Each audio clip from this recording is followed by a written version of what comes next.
আমি কিছু বলতে যেতেই আমার ভাগ্নে আমার কান্না শুরু করলে আমার আর বলা হলো না। আবার ওনারাও একটু পর উঠে গেলেন। অনুষ্ঠান প্রায় শেষ। একটা যৌথ নাচটি দিয়ে অনুষ্ঠানটি শেষ হবে এবং নাচবে উপস্থাপক অনু ও মিতু। বেশ ভালো নাচ করলো দুজন। নাচ শেষে অনু মাউথপিস নিয়ে বলতে লাগলেন, অত্যন্ত দুঃখের সাথে জানাচ্ছি যে আমাদের অনুষ্ঠানে আসবে আসবে পথ চেয়ে থেকেও শেষ অবধি প্রধান অতিথি আসেন নাই। আমাদের অনুষ্ঠানের উদ্দেশ্যটাই বৃথা গেল। কোনো উদ্দেশ্যই বৃথা যায়নি বলে জোরে চিৎকার দিয়ে উঠলাম। আমি ভাগ্নেকে কোলে নিয়ে স্টেজের দিকে যেতে লাগলাম। ভাগ্নেকে নিয়ে স্টেজে উঠলাম। আমাকে দেখে অনু চুপ হয়ে গেল। মিতু বলে উঠল, আরে তুমি এখানে কেন? প্রিন্সিপাল বললেন, কে আপনি? আমি আর কেউ নই, যাকে এই অনুষ্ঠানে প্রধান অতিথি করে ফোন ও চিঠিতে দাওয়াত করেছেন।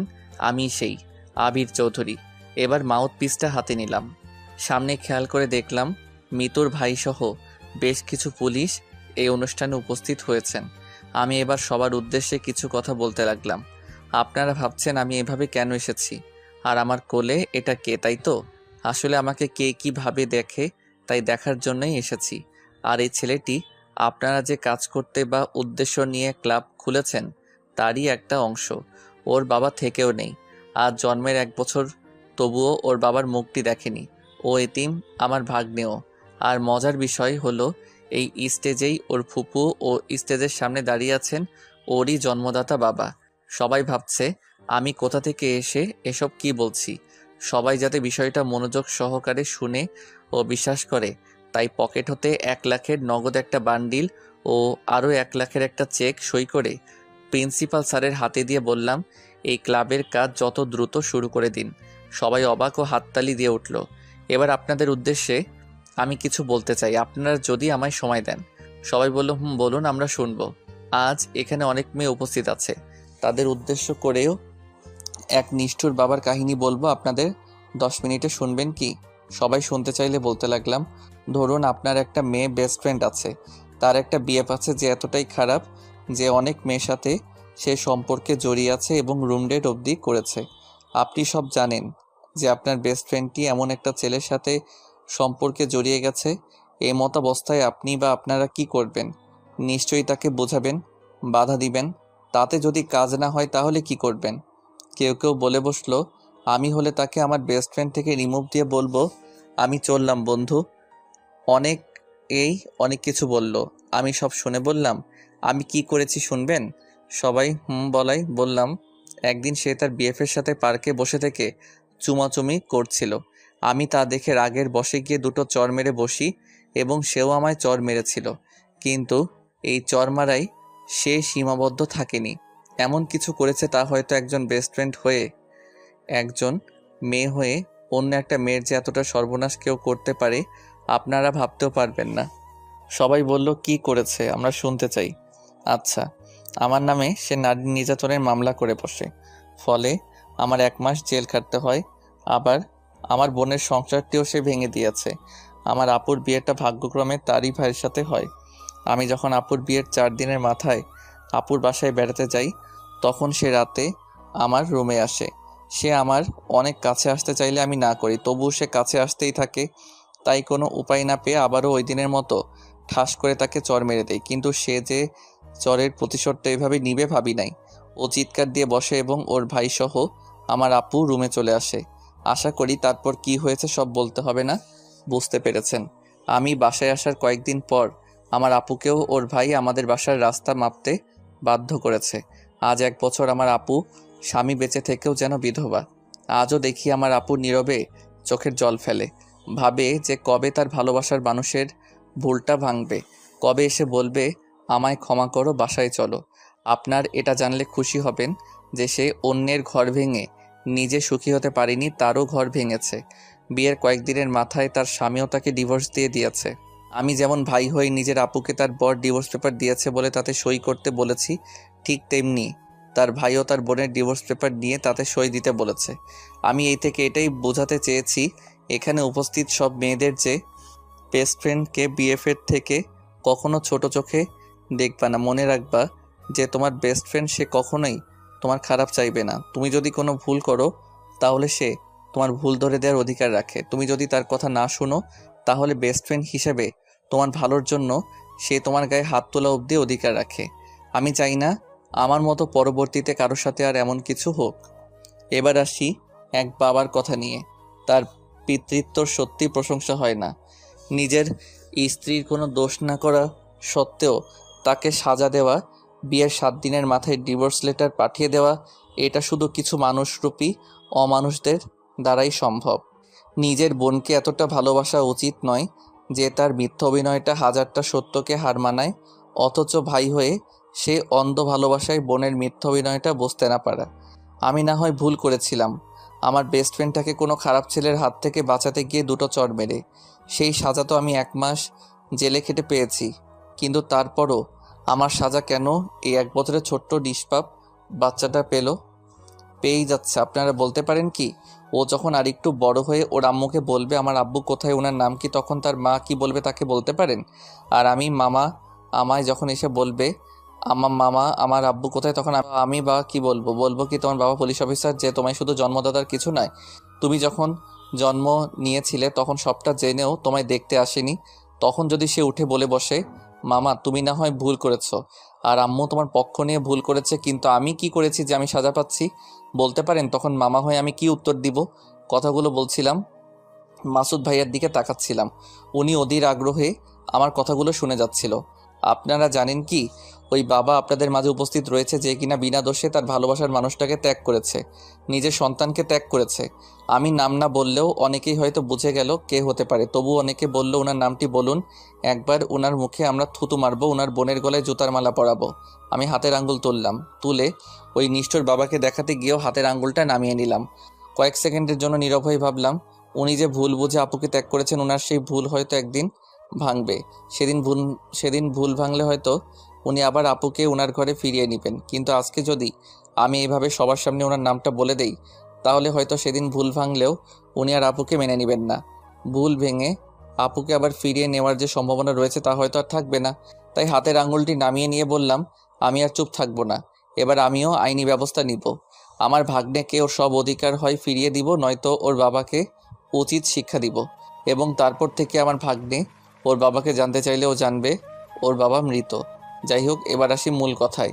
আমি কখনো ভাবি নাই যে এমন একটা মহৎ উদ্দেশ্য পরিচালিত ক্লাবটিতে আমি দাওয়াত পাবো, কিছুটা সাহায্য করে এর অংশ হতে পারবো। আপনারা যত দ্রুত সম্ভব ক্লাবটি প্রতিষ্ঠা করে ফেলুন। ক্লাবের সকল দরকার ও সাহায্য সহযোগিতায় আমায় পাবে ইনশাল্লাহ। সবার আগে আমি আমার হাতটি বাড়িয়ে দিব। আমার কথা শুনে সবাই হাততালি দিয়ে উঠল। আর এই অনুষ্ঠানে আমাকে আমন্ত্রণ করাই প্রিন্সিপাল স্যারকে আন্তরিকভাবে জানাচ্ছি ধন্যবাদ। এই বলে আমি আমার বক্তব্য শেষ করছি। সবাই ভালো থাকবেন, সুস্থ থাকবেন, আর কাছের মানুষগুলোকে ভালো রাখবেন। আল্লাহ হাফেজ। স্টেজ হতে নেমে গেলাম। এক স্যার এসে বলল, চলুন, আপনার জন্য হালকা কিছু নাস্তার ব্যবস্থা করেছি আমরা।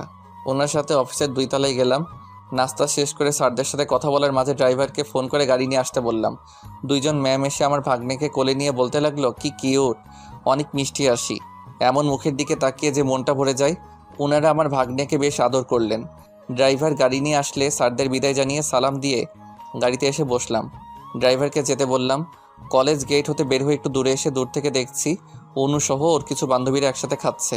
ড্রাইভারকে বললাম, শুনো, ওই সামনে মেয়েগুলোর কাছাকাছি গিয়ে গাড়ি বন্ধ করে দিবা এবং আমি বলা মাত্রই কড়া কয়েকটি হর্ন বাজিয়ে বসবা। আচ্ছা স্যার। আমার কথা মতো ড্রাইভার গাড়ি বন্ধ করে দিল, কিন্তু রানিং গাড়ি শব্দ ছাড়া ওদের কাছাকাছি পৌঁছাতে আমার কথায় ড্রাইভার বসিয়ে দিল কড়া হর্ন। সব কয়টা দেখে এক লাফ মেরে ভয়ে রাস্তার পাশে নেমে গিয়েছে। এই কানা ড্রাইভার, চোখে দেখেন না নাকি, ফাজিল কোথাকার। আমি ড্রাইভারকে বললাম, কিছু বলো না, ওরা বাইরে থেকে আমাদের দেখছে না, ওরা কি করে তাই দেখবো, ব্রেক করে বসে থাকো। অনু উঠে এসে গাড়ি জানালায় হাত দিয়ে ঠকঠক করতে লাগলো। আমি জানালার কাছ নামিয়ে মুখটা বার করায় ও আমার মুখটি দেখে কিছুটা শক খেয়ে দূরে সরে গেল। ড্রাইভারকে বললাম, চলো এবার। এখন হয়তো ওর বান্ধবীরা এসে অনুকে বলবে, কে ছিল রে ফাজিল লোকটি, ওনাকে দেখে দূরে সরে আসলি যে। অনু হয়তো কিছুই বলবে না, কেননা ও হয়তো আমার নামটি মুখে নিতে চাইবে না। বাসায় চলে আসলাম। আপু এসে বলল, এই মামা ভাগ্নে কোথায় বের হয়েছিলি? খোকার বুঝি খিদে পাইনি, সে কখন খেয়েছে? দে খোকাকে আমায়, তুই যা ফ্রেশ হয়ে খাবি আয়। আপু আমি না খাই, খিদে পাইনি বলে রুমে চলে আসলাম। একটু শুয়ে ভাবছি, আজ তো মাসুদ ভাইয়ের সব সত্যিটা জেনে গিয়েছে। আমি ওই দিন বললে উনি হয়তো বিশ্বাস করেনি, আজকে উনি বিশ্বাস করবেন না। বাসায় গিয়ে কি মিতুকে উনি আজ প্রশ্ন করে বসবেন না সব সত্যি কি উনি জানতে চাইবেন না? জানি না কি হবে, জানি না ভাগ্য কি লেখা রয়েছে, তবে এবার যদি উনি চুপ থাকেন এবং মিতুর কাছে উনি কিছু না জানতে চান, তাহলে এবার আমি মিতুকে ওর মুখ দিয়েই সব সত্যি কথা বলাতে বাধ্য করাবো। শুধু সময়ের অপেক্ষা। ঘুমিয়ে পড়লাম। সকালে ঘুম ভাঙলো ভাগ্নের প্যাপে কান্নায়। ভাই আমি রান্না করছি। খোকা খুব জ্বালাচ্ছে, তুই উঠে পড়, অনেক বেলা হয়ে গিয়েছে। ওকে একটু রাখ, আমি রান্নাটা সেরে ফেলি। ভাগ্নেকে আপু রেখে চলে যেতেই ওর সব কান্না শেষ। আমি এখন উঠি নাই, ও পাশে বসে থেকে খেলা করছে। এবার আমার কান ধরে আমার পিচ্চি ভাগ্নেটা টানা শুরু করে দিল। না উঠে আর পারলাম না। শুভ সকাল ভাগ্নে। ও কিছু বুঝলো না, অথচ বুড়ো মানুষের মতো দাঁতবিহীন মুখে একটা ফোকলা হাসি দিল। ভাগ্নে দাঁত ব্রাশ করেছো? চলো এবার দাঁত ব্রাশ করে আসি। ওকে কোলে নিয়ে আয়নার সামনে গিয়ে দাঁত ব্রাশটা করে ফেললাম। এবার ভাগ্নেকে বিছানায় রেখে হাত মুখ ধুয়ে ফ্রেশ হয়ে নিলাম। রুমে এসে ওর সাথে মজা করছি। তুমিও সবার মতো এবার আব্বুর কোলে উঠবে ভাগ্নে। আর বেশি দেরি নেই, তোমার ফুপু ও আব্বুকে উচিত শিক্ষাটা এবার দিব আমি। কিসের উচিত শিক্ষা ভাই? ভাই আমি চাই তুই এসব নিয়ে কিছুই করবি না। আমার ভালোবাসা সত্যি হলেও ঠিকই একদিন আমাদের দুয়ারে কড়া নাড়বেন, আমার দিব্যি রইল। ভাই তুই কিচ্ছু করবি না, কথাতে আমায় তুই কিচ্ছু করবি না। ওকে আপু, আমি কিছু করব না। লক্ষ্মী ভাই আমার বলে আপু আবার রান্নাঘরে চলে গেল। আমি বুঝি না আপু এমন কেন, যে মানুষটা তাকে এতটা কষ্ট দিয়েছে বা দিয়েই চলেছে, তার প্রতি ও এত নরম কেন? হয়তোবা এটাই একজন স্ত্রী হয়ে স্বামীর প্রতি ভালোবাসা। একদিন দুই দিন এভাবে 3 মাস পার হয়ে গেল, অথচ মাসুদ ভাইয়ার পক্ষ থেকে কোনো সাড়া শব্দ কিছুই আসলো না। চাতক পাখির ন্যায় আমি আপু চেয়ে রইলাম কবে আসবে ওই দিনটা, তার আশায়। এরই মধ্যে আব্বু এসে একদিন বলল, আমরা এখনো কোথাও একসাথে বেড়াতে যাইনি, চলো সবাই কোথাও একসাথে একদিন ফ্যামিলি পিকনিকে যাই।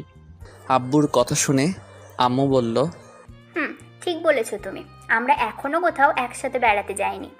আম্মু আব্বুর সাথে আমিও রাজি হয়ে গেলাম। এখন আপু রাজি হবে কিনা তার পালা। আম্মু আপুকে রাজি করানোর দায়িত্বটা আমায় দিয়ে দিল। আমি আপুর রুমে প্রবেশ করে দেখি ভাগ্নে খেলা করছে আর আপু শুয়ে শুয়ে টিভি দেখছে। ভাগ্নেকে কোলে নিয়ে বলতে লাগলাম, ভাগ্নে, আমরা এখনও সবাই একসাথে কোথাও বেড়াতে যাইনি, চলো এবার কোথাও বেড়াতে যাই। সেটা যদি কোনো সমুদ্র সৈকত হয় তবে বেশ মজা হবে ভাগ্নে। তোমার নানা নানি আমি রাজি। এবার তুমি রাজি তো? কবে যাওয়া হবে ভাই? যাক, তাহলে ভাগ্নের ওসিলায় যাকে বোঝাতে চেয়েছি সে এবার বুঝেছে। খুব শীঘ্রই আপু, চলো না যাই, আব্বু আম্মু বলছিল। আচ্ছা যাব আমি, তুই সব আয়োজনটা সেরে ফেল। থ্যাংক ইউ আপু, অনেক খুশি হয়েছি। আমি সব আয়োজন সেরে ফেললাম এবং পরের দিনই আমরা এক সমুদ্র সৈকতে বেড়ানোর উদ্দেশ্যে পাড়ি জমালাম। ঠিক হলো আমরা 3 দিনের ট্যুর দিব। সেই মোতাবেক আমি একটা হোটেলে 3 দিন থাকার উদ্দেশ্যে ল্যাপটপে রুম বুকিং দিলাম। হোটেলে পৌঁছাতে আমাদের রাত হয়ে গেল। রাতে সবাই একসাথে বসে থেকে বেশ মজা করলাম। আব্বু আম্মু যেন গল্পে আসরটা মাতিয়ে দিল। 2টো রুম বুক দিয়েছি, তাই আব্বু আমি এক রুমে ও আরেক রুমে ভাগ্নের সহ আপু আম্মু ঘুমিয়ে পড়ল। ঘুমানোর আগে আপু সবাইকে বলে দিয়েছিল আমরা সবাই যেন সকাল সকাল ঘুম থেকে উঠে পড়ি, কেননা সমুদ্র সৈকতের সকালের সূর্য উড্ডয়ন দৃশ্যটা নাকি বেশ সুন্দর লাগে। তাই আপুর কথা মতো আমরা সবাই সকাল সকাল ঘুম থেকে উঠে পড়লাম। নাস্তা সেরে ফেলে রওনা দিলাম সমুদ্র সৈকতে। বেশ মজা হলো। দুপুর পর্যন্ত আমরা সবাই একসাথে ঘোরাঘুরি করলাম। আপু বলল, ভাই আমরা এখন রুমে ফিরে যাই, আবার বিকেলে আসবো, বিকেলে সূর্যাস্ত দেখতে। সবাই দুপুরের দিকে হোটেলে ফিরে আসলাম। দুপুরের খাবারটা খেয়ে নিয়ে একটু রেস্ট করলাম। বিকাল হয়ে গেলে আমরা সবাই আবার চলে গেলাম সমুদ্র সৈকতে। আমি ভাগ্নেকে কিছু খেলনা জিনিসপত্র কিনে দিব বলে ভাগ্নেকে নিয়ে এক দোকানে গেলাম। দোকানে গিয়ে কিছু খেলনা কিনে চলে আসতে গিয়ে পাশে একটু চোখ যেতে মনে হলো অনু ও মিতুর মতো দুইজন কেউ। কী ব্যাপার, এখানে অনু মিতু কোথা থেকে আসলো? ভালো করে দেখি সত্যি ওরা দুজন। আসলে আমি পাগল না হলে এটা ভাবি নাকি? না আসার কি আছে, হয়তোবা আমাদের মতোই ওরাও এখানে ঘুরতে এসেছে। যাই হোক, চলে আসলাম ভাগ্নে ও আমি সূর্যাস্ত দেখতে। সূর্যাস্ত না দেখে আমি ভাগ্নিকে আপুর কোলে দিয়ে অনু ও মিতুকে খোঁজ করতে চলে আসলাম। ওদের খোঁজ করার উদ্দেশ্যটা হলো ওদের সাথে মাসুদ ভাইয়া এসেছে কিনা তার জন্য। এত মানুষের ভিড়ে খুঁজে পেতে বেশ কষ্ট হলে ওদের তিনজনকে খুঁজে পেলাম এক খাবার হোটেলের সামনে। সম্ভবত রাতের খাবারটি খেতেই ওরা হোটেলে প্রবেশ করেছে বলে মনে হলো। তাই আমি আর এক মুহূর্ত দেরি না করে তাড়াতাড়ি এসে আব্বু আম্মুকে নিয়ে খাওয়ার জন্য ওই হোটেলে যাওয়ার উদ্দেশ্যে যেতে লাগলাম। মাত্র কয়েক মিনিটে আমরা হোটেলটিতে পৌঁছে গেলাম। আপুকে বললাম, তোরা ভিতরে গিয়ে বস, কি খাবো আমি তার অর্ডার দিয়ে আসছি ভিতরে। খাবার অর্ডার করে হোটেলের ম্যানেজারকে বললাম, আচ্ছা একটু আগে এখানে একটি ছেলে ও দুটি মেয়ে যে খেতে এসেছিল ওরা কি ভিতরেই আছে? না তো, ওনারা এইমাত্র খাবারগুলো পার্সেল করে নিয়ে চলে গেল। ও সেট বলে সামনে থাকা একটা টেবিলে থাবা মারলাম।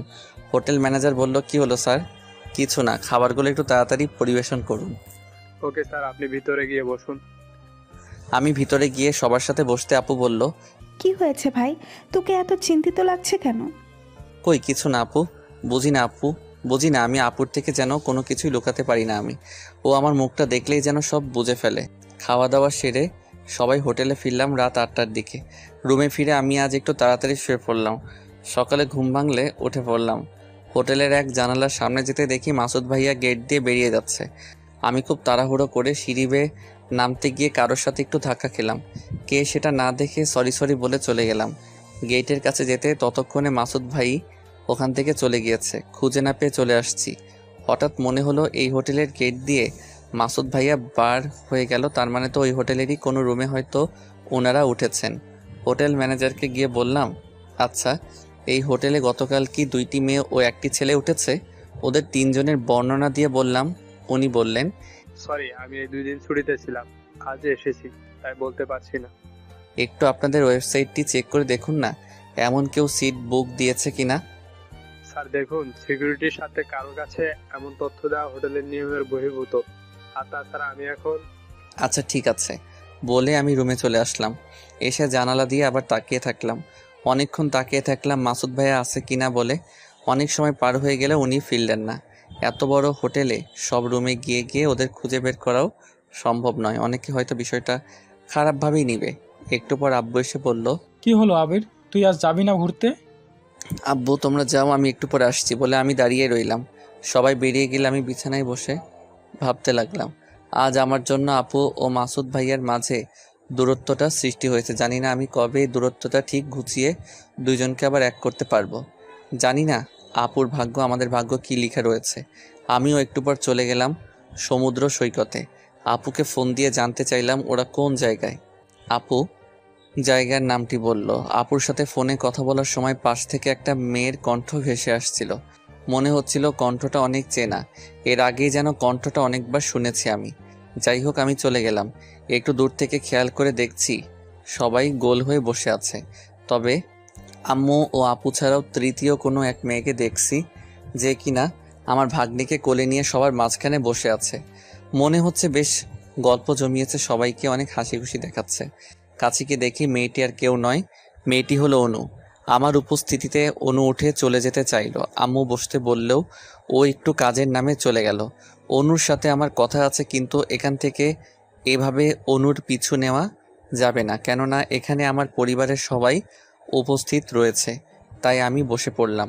আম্মু আমায় বলতে লাগলো, জানিস বাবা, মেয়েটা বেশ মিষ্টি। একটা মেয়ে কত সুন্দরভাবে সাজিয়ে গুছিয়ে হেসে হেসে কথা বলে। আম্মু যখন কথাগুলো বলছিল আমি খেয়াল করে দেখি আপু ও আব্বু মুচকি মুচকি হাসছে। হাসির কারণটা বুঝলাম না। আম্মুর বলা শেষ হলে বললাম, আম্মু বাদ দাও তো, চলো এখন আমরা ঘুরবো। বলে অনেক ঘোরাঘুরি করে সন্ধ্যার দিকে সবাই রুমে ফিরলাম। একটু ফ্রেশ হয়ে বসে থেকে অফিসের এক ম্যানেজারের সাথে কথা বলছি। একটু পর আপু এসে বলল, ভাই মিশকাত আছে তোর কাছে? ম্যানেজারকে একটু পর কথা বলছি বলে ফোনটি কেটে দিলাম। কই আপু ভাগ্নে তো নেই আমার কাছে। মিসকাতকে তো আপু তুই রুমে নিয়ে গেলি। ভাই মিশকাতকে খুঁজে পাচ্ছি না কোথাও। কি বলিস আপু? 2টি রুম পুরো খোঁজাখুঁজি করেও আমার ভাগ্নিকে পেলাম না। আপু একেবারে ভেঙে পড়লো, কিছুতেই ওর কান্না থামছে না। সিঁড়ি বেয়ে আমি দৌড়ে নিচে নেমে আসলাম। হোটেল থেকে কেউ যাতে বের না হয়ে যেতে পারে তাই ম্যানেজারকে বলে হোটেলের প্রধান দরজাটি আটকে দিলাম। এত বড় হোটেল, এবার এক এক করে প্রতিটি রুম খোঁজাখুঁজি শুরু করে দিলাম। একটু পর অনু দেখছি এক রুম থেকে বেরিয়ে আসলো, এসে আপুকে বলল, কি হয়েছে, আপনারা কি খুঁজছেন? আমি অনুর কাছাকাছি এসে বলতে লাগলাম, আমার ভাগ্নেকে খুঁজে পাচ্ছি না। আর তুমি এই হোটেলে? মিতু আর ওর ভাই মাসুদ কোথায়? ওনারা তো আমার পাশের রুমেই। কই, কোন রুমে? অনু আমায় রুম দেখিয়ে দিলে আমি গিয়ে দরজায় টোকা দিতে লাগলাম। একটু পর মিতু দরজা খুললো। খেয়াল করে দেখি মিতু বিছানার উপর ওর সব জামা কাপড় ব্যাগে ভর্তি করছিল। আমি মিতুকে কিছু না বলেই ওর পুরো রুম তল্লাশি করা শুরু করে দেই। ভাগ্নে ও ওর ভাইকে না পেয়ে এবার মিতুকে বললাম, মিতু আমার ভাগ্নে কোথায়? মানে তোর ভাগ্নে কোথায় আমি কিভাবে জানবো? আবারও বলছি, আমার ভাগ্নে কোথায়? আরে আজিব তো, আমি কিভাবে জানবো তোর ভাগ্নে কোথায়? দেখ মিতু, শেষবারের মতো বলছি, এখনো সময় আছে, বল আমার ভাগ্নে কোথায়। দেখ আবির, আমি কিচ্ছু জানি না। বুঝেছি, এভাবে কাজ হবে না। বল শালি, আমার ভাগ্নে কোথায়? ভাই কি করছিস সেসব? আপু তুই সরে যা, একদম কথা বলবি না। আজকে আমার মাথায় রক্ত উঠে গিয়েছে। শালি, তোরা দুই ভাই বোন মিলে এখানে এসেছিস আমার ভাগ্নিকে চুরি করতে? আমি কিছু জানি না আবির। ঠাস, মিতুর চুলের মুঠি ধরে ঠাস করে চর বসিয়ে দিলাম। তুই জানিস না, তোর বাপ জানে। তোর ভাই কোথায় বল? ভাই জরুরি কোনো কাজে বাসায় চলে গিয়েছেন আমাকে না বলেই। বাসায় গিয়ে আমাকে ফোন দিয়েছেন এবং অনুকে না বলেই বাসায় চলে যেতে বলেছেন। মিতুকে একদম চুপ হতে বলে ওর মাসুদ ভাইয়ার ফোন নম্বরটা নিয়ে ওনাকে ফোন দিলাম।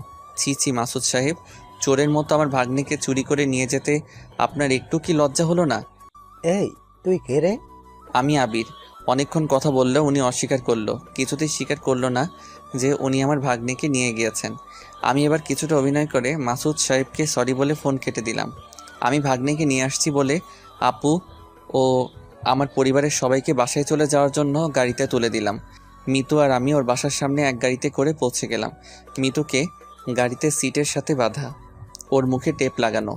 আমি মিতুকে গাড়িতে রেখে ওর বাসায় ঢুকে পড়লাম। গিয়েই মাসুদ সাহেবের পায়ের কাছে বসে পড়লাম। প্লিজ আমার ভাগ্নেকে ফিরিয়ে দিন। আপুর কাছ থেকে আমার ভাগ্নেকে আপনি আলাদা করে দিলে ও হয়তো মারাই যাবে। প্লিজ মাসুদ সাহেব, আপনি আমার ভাগ্নেকে আমার কাছে দিয়ে দিন প্লিজ। আরে আজব, আমি কেন আমার সন্তানকে চুরি করতে যাব? আমি এবার জিব্বাতে একটা আস্তে কামড় দিলাম। আমি এবার উঠে পড়লাম। মাসুদ সাহেবের হাত চেপে ধরে বললাম, ভাগ্নিকে কোথাও খুঁজে পাচ্ছি না, মাফ করবেন, আর ছবিটা রাখুন বলে আমার ভাগ্নের একটা ছবি মাসুদ সাহেবকে দিয়ে চলে আসলাম। আবার গাড়িতে চড়ে ড্রাইভারকে চালাতে বললাম। এক বন্ধুকে ফোন করে একটি হোটেলের এক রুম বুকিং দিলাম।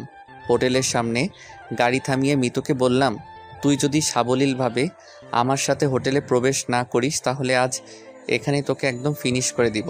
মিতু আমার কথায় অনেকটা ভয় পেয়ে গেল। ওর হাতের বাঁধনো মুখের টেপ খুলে এক ব্যাগে নিলাম। মিতু ভয়ে কোনো চেঁচামেচি না করে খুবই সাবলীলভাবে আমার সাথে হোটেলে গেল। হোটেলের রুমে ঢুকে মিতুকে আবার পূর্বের ন্যায় বেঁধে বেডের সাথে রাখলাম। শালি, অনেক জ্বালিয়েছিস আমায়। আজ যদি আমার ভাগ্নিকে খুঁজে না পাই তাহলে এই হোটেলেই তোকে মেরে নদীর জলে ভাসিয়ে দিব আমি। তোর ভাইকে উচিত শিক্ষা দিব আমি। তোর এই হাতের অনেক জোর, তাই না শালি? দেখা দেখি আজ তোর হাতের কত জোর। তোর মাথায় তো অনেক বুদ্ধি। ওই দিন আমাকে মিথ্যা জালে ফাঁসিয়ে আমার বোনের সংসারটা ভেঙেছিলি। আজ দেখি তোর মাথায় কত বুদ্ধি, পালিয়ে দেখাস তুই এই হোটেল থেকে। মিতুকে খাটের সাথে বেঁধে একটু পাশে এসে বাসায় আপুর কাছে ফোন দিলাম। ফোন ধরে আপুর কান্না ভেজা কণ্ঠ ভেসে আসলো। আরে আপু, তুই কাঁদিস না, ভাগ্নের খোঁজ তো পেয়ে গিয়েছে আপু। কি বলিস ভাই, সত্যি? আপু সত্যি খোঁজ পেয়ে গিয়েছি। ভাগ্নেকে কিডন্যাপ করেছে মাসুদ ভাইয়ের ভাড়াটে করা কিছু সন্ত্রাসীরা। 5 লক্ষ টাকা ওরা মুক্তিপণ দাবি করেছে। আমি যত তাড়াতাড়ি পারি ওদের টাকা দিয়ে ভাগ্নেকে নিয়ে আসছি। আর আপু শোন, এই খবর যেন কারো কানে না যায়, নইলে ওরা ভাগ্নের ক্ষতি করবে বলেছে। আপু তুই ভাবিস না, আমি যে কোনো মূল্যে ভাগ্নেকে নিয়ে বাসায় ফিরব। রাখি আপু বলে ফোনটা কেটে দিলাম। মিথুর কাছে আসতে ও বড় বড় চোখে আমার দিকে তাকালো। আমি ওর মুখের টেপটি খুলে দিলাম। আবির, এগুলো কি? তুমি না বললে আমার ভাই তোমার ভাগ্নিকে চুরি করে নিয়ে গিয়েছে? মিসেস মিতু। তাহলে এখন আবার তোমার আপুকে ফোন দিয়ে এসব কি বললে? আমি একটা হাসি দিলাম। আবির, এগুলো কি হচ্ছে? তোমার ভাগ্নেকে কিডন্যাপারটা তুলে নিয়ে গিয়েছে, আর আমায় এইভাবে নিয়ে এসে বেঁধে রেখেছো কেন? আমি আবার হাসি দিলাম। আমার ভাগ্নেকে তোমার ভাই চুরি করে নিয়ে গেছে, এটা হোটেলের সবাই জানে। আমার ভাগ্নে কিডন্যাপ হয়েছে, এটা তুমি, আমি, আপু আর আমার পরিবার জানে। কিছুই বুঝছো না তো মিস মিতু? মিতু মাথা নাড়িয়ে জানালো না, ও বুঝছে না। গুড মিস মিতু, 2 দিন এভাবে থাকলেই সব বুঝতে পারবে। একটু পর অনু ফোন দিলে আমি মিতুর মুখে আবার টেপ লাগিয়ে দিয়ে দরজা লক করে বাইরে আসলাম। আবির মিসকাত তো কান্না করছে অনেক। অনু, তুমি এক কাজ করো, ওকে কিছু খাবার খাওয়াও আর তুমি মাথাটা ওর সামনে দাও। অদ্ভুত হলেও সত্যি, আমার ভাগ্নে 2 সেকেন্ডের মধ্যে ওর কান্না থামিয়ে দিবে। তোমার চুল ও কান টেনে। আমার কথা মতো অনু তাই করলো এবং মিসকাত কান্না থামালেও কিছুটা হয়তো অবাক হয়ে গেল। আচ্ছা অনু, তুমি ওকে দেখে শুনে রেখো বলে ফোনটা কেটে দিলাম। আপনারা ভাবছেন এসব কি হচ্ছে? চলুন আপনাদের সব খুলে বলা যাক। আসলে আমার ভাগ্নেকে কেউ কিডন্যাপ মাসুদ সাহেব চুরি করেননি। ওই দিন রাতে আমার ঘুম আসছিল না, তাই হোটেলের বাইরে পায়চারি করতে করতে একসময় ছাদে চলে যাই। ছাদে গিয়ে এত রাতে অনুর মতো কাউকে এত রাতে ছাদে বসে থেকে কাঁদতে দেখে আমি কিছুটা অবাক ও ভয় পেয়ে যাই। সাহস নিয়ে অনুর কাছে গেলে দেখি আসলেই অনুই ওটা। আমাকে দেখেই অনু আমার কাছে ক্ষমা চায়, আমি ওকে ক্ষমা করে দেই। এরপরই আমরা অনুর রুমে আসি। রুমে এসে মাসুদ ভাইয়ার ভুল ভাঙানো ও শিক্ষা দেওয়া, মিতুকে ওর কর্মের উপযুক্ত ফল পাওয়ানোর ব্যবস্থা করার জন্যই এই প্ল্যানটা করি। অনু ওর আব্বুকে ফোন করে কৌশলে মাসুদ সাহেবকে বাসায় নিয়ে যায়। এরপরই আমার ভাগ্নেকে অনুর রুমে রেখে আসি আর মাসুদ ভাইয়া ও আমার পরিবারের কাছে এই নাটকটা সাজাই। আমার এসবের মূল উদ্দেশ্য হলো ওদের 2 ভাই বোনকে উচিত শিক্ষা দেওয়া। মাসুদ ভাইয়া জানবে আমার ভাগ্নের সাথে ওর বোনও কিডন্যাপ হয়েছে, আর আমাকে যাতে সন্দেহ না করে এই জন্য ফোন করে এসব বলি ও ওনার বাসায় গিয়ে নাটকটা করে আসি। একদিকে নিজের বোন, অন্যদিকে সন্তান, দুজনকে হারিয়ে অবশ্যই মাসুদ ভাই কিছুটা শিক্ষা পাবে। একা হয়ে যাবেন উনি।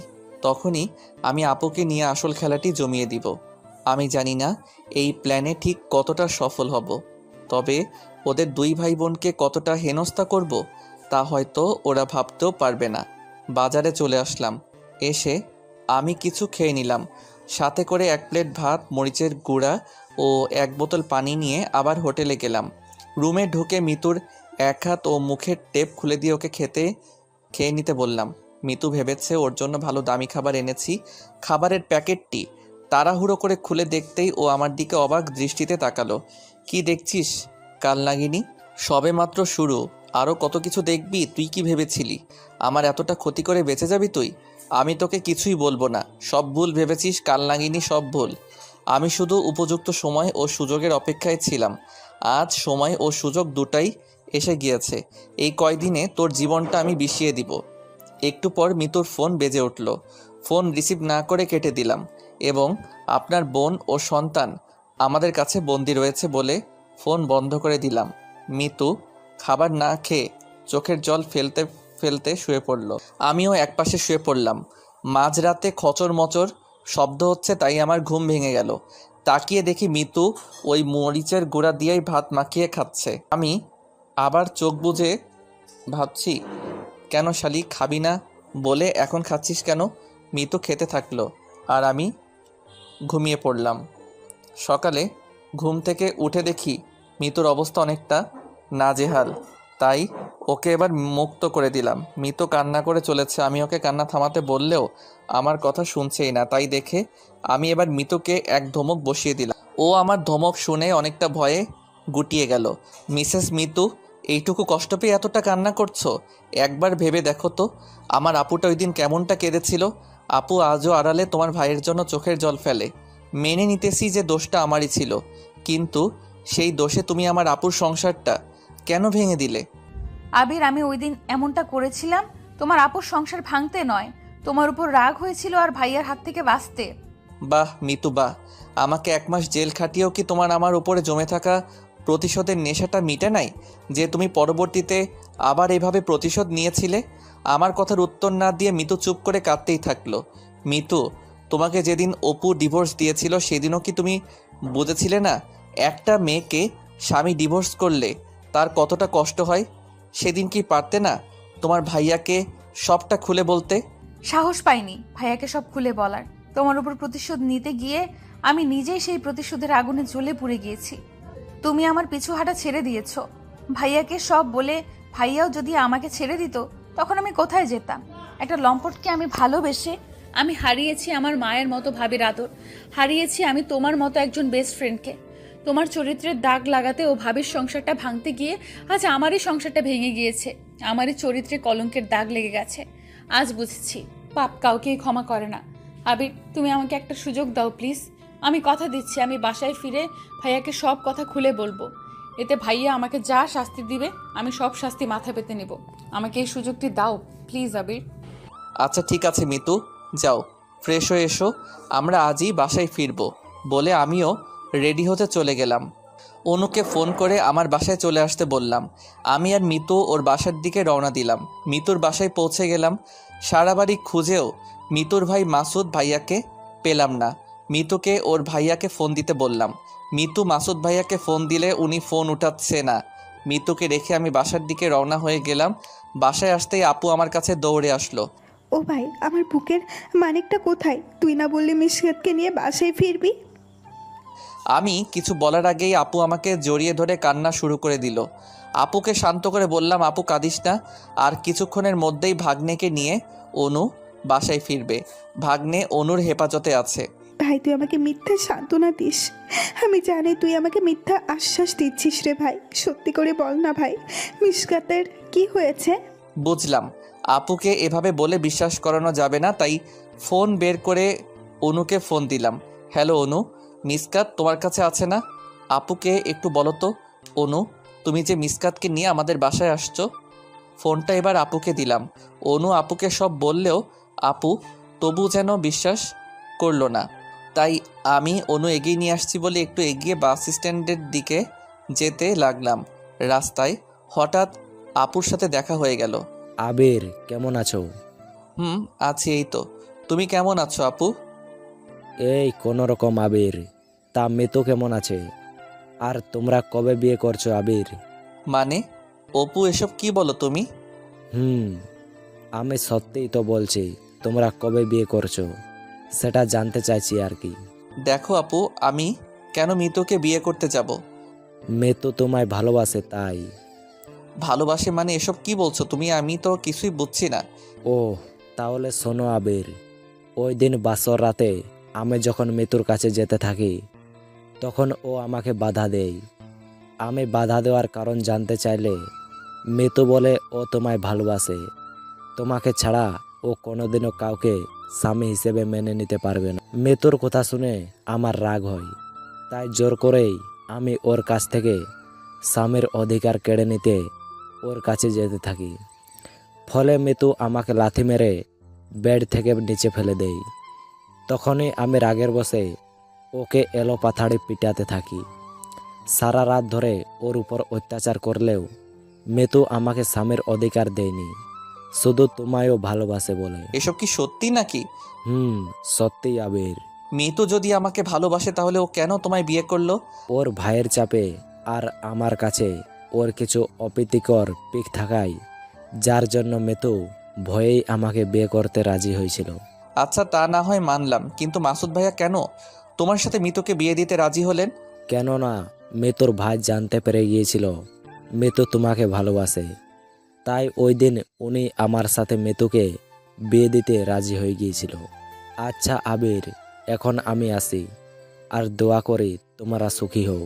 বলে অপু চলে গেল। আমি রাস্তার একপাশে গিয়ে দাঁড়িয়ে কিছুক্ষণের জন্য ভাবতে থাকলাম যে মাসুদ ভাইয়া একদিন মিতুকে অপুর হাত থেকে বাঁচাতে আপুকে দিয়ে অভিনয় করিয়ে নিবে। অপুকে জেলে দিয়েছিল, অথচ আবার সেই অপুর হাতেই মিতুকে তুলে দিতে ওই দিন যেন উনি একটু দ্বিধাবোধ করেননি। কারণটা হলো শুধু মিতু আমাকে ভালোবাসে বলে। আজ যেন বেশ কিছু সংকোচ বেঁধেছে আমার মনে। মিতু যদি একসময় অপুকেই ভালোবাসতো তাহলে সে কিভাবে আবার আমাকে ভালোবাসতে পারে বুঝছি না। আবার মাসুদ ভাইয়াও মিতুর সাথে এটা কেন করলো সেটাও যেন আজ অপরিষ্কার আমার কাছে। আর কি অপুর চেয়ে খারাপ ছেলে ছিলাম? আমি কি অপুর চেয়ে খারাপ ছেলে ছিলাম নাকি যে মাসুদ ভাই মিতুকে জোর করে অপুর সাথে বিয়ে দিলেন? জানি না। এসব সংকোচ কিভাবে দূর হবে আমার মন থেকে। দেখি অনুকে ফোন দিয়ে ও কত দূর আর কতক্ষণ লাগবে আসতে। ফোন বের করে অনুকে ফোন দিলাম। অনু, কোথায় তুমি, আর কতক্ষণ লাগবে আসতে? আবির, আর আধা ঘন্টার মতো লাগবে। অনু, তোমায় আসতে তো এত সময় লাগার কথা নয়। আবির, আমরা ট্রাফিক জ্যামে আটকে পড়েছিলাম, তাই দেরি হচ্ছে আর কি। ও, তা ভাগ্নে কি করছে? ও আমার কোলে ঘুমাচ্ছে, কিছুক্ষণ আগে কিছু খাওয়ালাম, এখন ঘুমাচ্ছে। আচ্ছা, তাহলে ভালো করে এসো। আমি বাস স্ট্যান্ডে আছি, বাস থেকে নেমেই ফোন দিও। আচ্ছা, বাস থেকে নেমেই তোমায় ফোন দিব বলে অনু ফোন কেটে দিল। আমি এক চায়ের দোকানের পাশে চা অর্ডার করে দাঁড়িয়ে আছি। একটু পর দোকানদার চা নিয়ে এসে আমার হাতে দিল। আমি চায়ের কাপ মুখে দিতে যাব কি অমনি কেউ কিছু একটা দিয়ে চায়ের কাপে বাড়ি বসিয়ে দিল। আমি লাফ মেরে উঠলাম। পাশে তাকাতে দেখি চল, 1 মাস জেল খেটে তোর শিক্ষা হয়নি দেখছি, এবার তোর সারা জীবন জেলেই কাটবে। বলে আমি কিছু বলার আগেই মিতুর ভাই আমাকে হাতে হাতকড়া পরিয়ে দিল। মানে আমি কি করেছি আর আমার অপরাধী বা কি? তোর অপরাধ কি তা থানায় গেলেই জানতে পারবি। না, আপনি তো বিনা দোষে আমাকে থানায় নিয়ে যেতে পারেন না। আগে আমাকে কোন অপরাধে থানায় নিয়ে যাবেন সেটা বলুন, নইলে কি করবি? বলে উনি আমার শার্টের কলার ধরে টানতে শুরু করে দিল। আমাকে জিপে উঠিয়ে নিয়ে থানায় নিয়ে গেল। জেলের ভিতর ঢুকিয়ে দিয়ে উনি একজন অফিসারকে বলল, এর নামে চার্জশিট তৈরি করুন। ওই পুলিশ অফিসার আমার অপরাধ বা কারণ জানতে চাইলে উনি বললেন, কিডন্যাপ? একজন মেয়েকে কিডন্যাপ ও তার ওপর রাতভর অত্যাচারের জন্য ওর ওপর নারী নির্যাতনের দায়ে চার্জশিট তৈরি করুন। কালকেই ওরে কোর্টে চালান করে দেওয়া হবে। নারী নির্যাতন মানে? আমি কাকে কিডন্যাপ ও নির্যাতন করেছি? চুপ! আর একটা কথাও যদি মুখ থেকে বার করিস তাহলে তোকে এইখানেই মেরে পুঁতে ফেলবো। তোর ভাগ্য ভালো, তাই এখনো তোর ওপর হাত উঠাইনি। জানিস না কাকে কিডন্যাপ করেছিস তুই? তার মানে মিতু আবারও আমাকে এভাবে ফাঁসিয়ে দিল। আসলে মিতুকে এভাবে বিশ্বাস করাটা আমার মোটেও ঠিক হয়নি। 1 ঘন্টা না যেতেই মিতু সহ আমার আপু, আব্বু ও অনু আসলো। ভাইয়া, আবিরকে ছেড়ে দাও। কি বলিস? বোনও না তোকে? ভাইয়া, অনেক হয়েছে, আর না। আমি যা বলেছি সব মিথ্যা। আবির আমায় কিডন্যাপ করেনি, তাই তুমি ওকে ছেড়ে দাও প্লিজ। মিতুর কোথায়? ওর ভাইয়া আমাকে ছেড়ে দিল। আমি জেল থেকে বের হয়ে মিতুকে বললাম, আশা করি বাকিটুকু তোমার ভাইয়াকে বলে দিবা। আমরা সবাই তোমার ভাইয়ার আশায় পথ চেয়ে থাকবো। আমরা সবাই বাসায় চলে আসলাম। আপু মিসকাতকে পেয়ে অনেক খুশি। অনুকে সবাই যেন পারছে না মাথায় তুলে আদর করতে। আমার সৎমা তো বলেই বসলো, এমন একটা লক্ষ্মী মেয়ে আবিরের বউ হবে। অনেক মিষ্টি তুমি। আমি চেয়ে চেয়ে শুধু অনেক দেখছি। অনু যেন লজ্জায় লাল করে ফেলেছে ওর মুখটি। অনু এবার বলল, আমি আসি এবার। আপু আমায় অনুকে এগিয়ে দিয়ে আসতে বলল। আমি অনুকে এগিয়ে দিতেই ওর সাথে সাথে যাচ্ছি। দুজনেই চুপচাপ হেঁটে চলেছি। আজ আমার অনেক ইচ্ছেই হচ্ছে অনুকে কিছু বলার, কিন্তু কথাগুলো পেটে আসলেও যেন মুখ দিয়ে আর বার হচ্ছে না। অনুর বাসার কাছাকাছি চলে এসেছি, আর মাত্র 1 মিনিটের রাস্তা। এবার বুকে সাহস করে বলেই দিলাম অনুকে, অনু, একটা কথা বলার ছিল তোমায়। বলো কি কথা? অনু, আসলে আমি আমার মনকে যতবারই প্রশ্ন করেছি সে উত্তর দিয়েছে তোমার মনটাকে সে গ্রহণ করতে চায়। আমার কথা শুনে অনু দাঁড়িয়ে গেল। আমিও কিছুটা ভয় পেয়ে গেলাম। অনু কিছুটা রোমান্টিক ভাব নিয়ে বলল, দেখো আবির, আমি ওসব শুনতে চাই না। এক কথায় আমি সোজা ওই 3টা শব্দ শুনতে চাই, বলবে কি? আমি তোমাকে ভালোবাসি অনু। আমিও তোমাকে ভালোবাসি আবির। 2 মিনিটের জন্য আমার আর অনুর চোখের ভাষায় কিছুটা কথা চলল।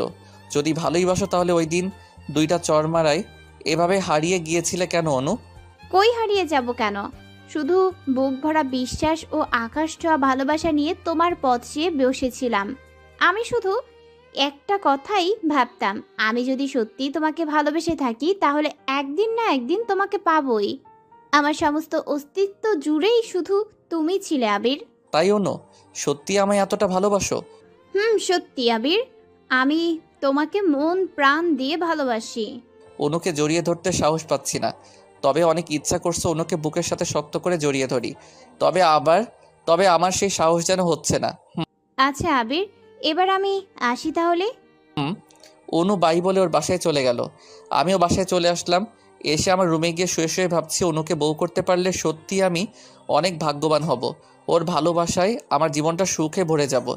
নিজের সুখের কথা ভাবতে গিয়ে যেন বুকের ভেতর কিছু একটা নাড়া দিয়ে উঠল। কল্পনার বেশি মনে হলো কেউ যেন আমায় বলছে, নিজের সুখের সংসার ও বউয়ের কথা ভাবছিস, তোর বোনের সংসারটা নিয়ে ভাব, তোর বোনের সুখ নিয়ে ভাব।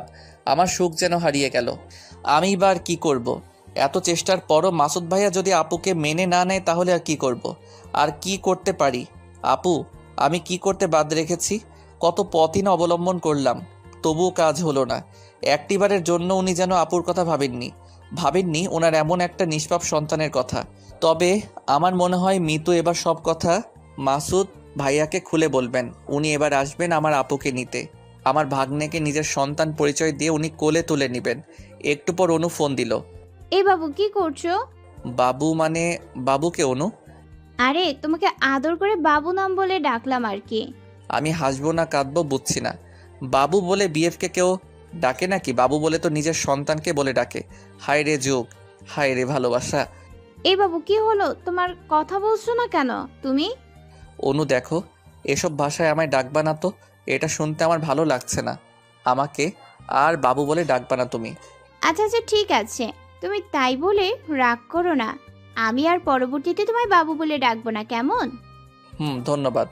অনুর সাথে আমার কিছুক্ষণ কথা চলল। রাতে সবার সাথে খাবার খেতে বসলাম। খাওয়া শেষ হলে ভাগ্নের সাথে একটু মজা করলাম। একটু পর রুমে এসে ঘুমিয়ে পড়লাম। সকালে ঘুম থেকে উঠে ফ্রেশ হয়ে নিয়ে হালকা নাস্তা করে অফিসে গেলাম। সারাদিনে অফিসে থাকা অবস্থায় অনু যে কতবার আমাকে ফোন করলো তার হিসাব নেই। বাসায় ফিরে অনুকে ফোন করতেও আমাকে কিছু কথা শোনালো। একে তো সারাদিন অফিসে থাকা, আবার বাসায় না আসতেই জিএফের বকা। ফোন কেটে দিয়ে আমি ফোনটা বন্ধ করে রেখে দিলাম। আপুর রুমে গিয়ে দেখি ভাগ্নে বসে থেকে খেলা করছে। ওকে কোলে তুলে নিলাম। ভাই কখন ফিরলি? এই তো আপু এখনই।